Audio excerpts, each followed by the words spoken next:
கிறிஸ்மஸ்க்கு வீட்டில் ஸ்டார் எல்லாம் கட்டியாச்சு. நெக்ஸ்ட் கிறிஸ்மஸ் குடியல் ரெடி எதை வச்சு ரெடி பண்ணலான்னு யோசிச்சப்போ தான் வீட்டில் வந்து வேஸ்ட் அட்டை இருந்தது. இதை வச்சு சூப்பராக குடியல் ரெடி பண்ணி தரேன்னு சொல்லிட்டு எங்கள் அப்பா குடியல் ரெடி பண்ண ஸ்டார்ட் பண்ணிட்டாரு. அதோட ஃபைனல் அவுட்புட் இப்படி தான் இருந்துச்சு.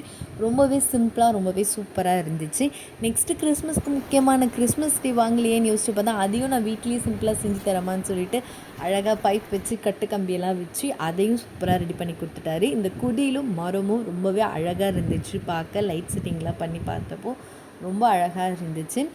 குடியில் வந்து சின்னதாக வந்து வைக்கோல் குடுவை மாதிரி வச்சுருந்தோம். அதுக்கப்புறம் வைக்கோல் கட்டு, அதுக்கப்புறம் குட்டியாக ஒரு ஃபால்ஸ் மாதிரி ரெடி பண்ணிவிட்டு புல்லில் வந்து ஃபுல்லாக வந்து அந்த ஆடு மாடு எங்ககிட்ட இருந்த சுரூபங்கள் இதெல்லாம் வச்சு ரொம்பவே அழகாக சிம்பிளாக ரெடி பண்ணியிருந்தோம். குழந்தை இயேசுவை அழகாக வைக்கோல் மேலே வந்து கடத்தி ரொம்ப அழகாக வந்து ரெடி பண்ணியிருந்தோம்.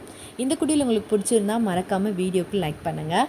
அதுக்கப்புறம் நைட்டு சர்ச்சுக்கு போயிட்டு வந்தோம். சர்ச்சுக்கு போயிட்டு மாஸ்லாம் முடிச்சுட்டு வீட்டில் வந்து ஒரு சிம்பிளாக ஒரு கேக் மட்டும் கட் பண்ணோம். அதுக்கப்புறம் மறுநாள் ஜாலியாக பிரியாணிலாம் ஆர்டர் பண்ணி சாப்பிட்டு சூப்பராக கிறிஸ்மஸ் போச்சு. உங்களுக்கு எப்படி போச்சுன்னு மறக்காமல் கீழே கமெண்ட்டில் சொல்லுங்கள். எனக்கு இந்த குடிலில் ரொம்ப பிடிச்சதே அந்த ஃபவுண்டன் செட்டப் தான். உங்களுக்கு எது ரொம்ப பிடிச்சிருக்குன்னு கீழே கமெண்ட்டில் சொல்லுங்கள். மரம் பிடிச்சிருந்தா ஒரு க்ரீன் ஆட் கொடுங்க. தேங்க்யூ.